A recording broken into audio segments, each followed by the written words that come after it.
According to the new Scobie, aka royal expert Tom Quinn, Prince Harry is looking for a secluded house near his father King Charles III for his family to stay during visits to the UK.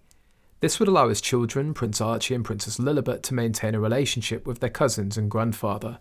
The Mirror reports that King Charles III wishes to spend more time with his grandchildren, leading to speculation that Prince Harry's house hunting in the UK. Tom Quinn suggests that Harry might introduce a new UK base for his family. However, this move could be complicated. Quinn said Harry spent a lot of time trying to figure out what sort of UK base he might have. He has no experience living in anything other than well-protected houses far from the public, so he faces a huge problem. Every house he looks at has drawbacks.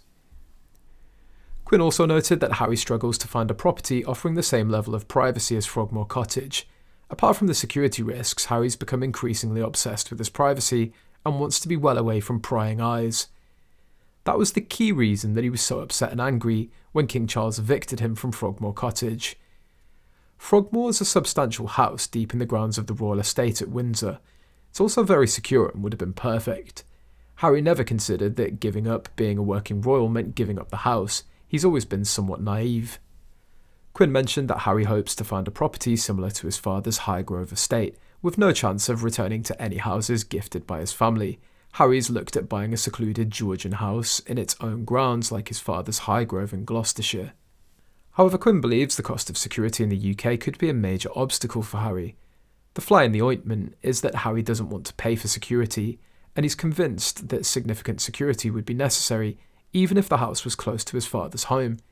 On the other hand, buying a house close to his father means that he can visit the UK for short periods with his children so that they can maintain a relationship with their cousins and grandfather. Reading between the lines, it appears that Harry and Meghan might be implying a willingness to mend broken bridges. They might even hope that King Charles will offer them Frogmore Cottage back or a similar grace and favour home. Some speculate that their interest in being close to the family is more about financial support. They might want to secure UK property to compensate for the lack of police protection and to re-establish their royal credentials. Critics argue that Harry expects his father to offer a house and security to enable his children to know him, which they view as manipulative. They believe that the motivation is mostly financial. If King Charles doesn't know his grandchildren well, they might not receive much inheritance. Regarding the children's relationship with their cousins, there is scepticism about who would want to interact with them, especially with Meghan around. Any interaction could potentially be leaked to the press. Many think that Harry and Meghan are delusional if they believe they can return after causing so much harm and pain, while King Charles might feel differently because Harry's his son. Others, especially William and Catherine, may not be as forgiving.